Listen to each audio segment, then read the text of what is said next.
东太平洋甲美洲国家出现2025年头一届天狗食月，因为在过程当中，月娘会变甲红鸡也就是罕见的火月，吸引到全球的天文迷去观赏。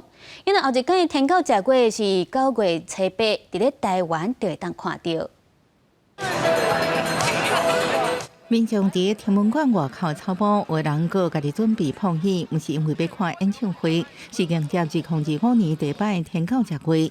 这摆天狗食月伫北美洲，为美东时间14透早1:09分开始，到透早2:26分，连续1点钟过5分外钟。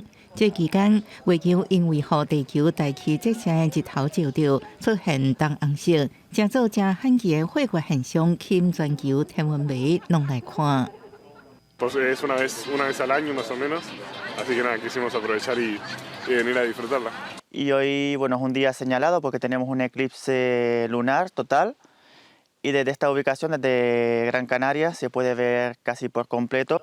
因为这摆月球行的路线为地球半影北边穿过，完整的月全食，仅能伫美洲地区甲东太平洋看到，南美洲东部部分地区沿看到日月带食，太平洋甲日韩等地沿看到月出带食，可惜台湾看无。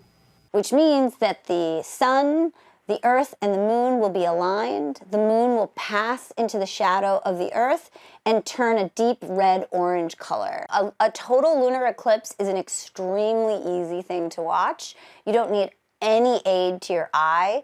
The most important thing that you need is an unobstructed view of the sky. 天文学家阁指出，顶一摆天狗食月发生伫2022年，台湾天文迷也免失望，因为今年9月7日，亚洲、非洲甲欧洲部分地区会各有天狗食月，到时阵台湾会看到5:27的天狗食月。公视新闻单位真朋友。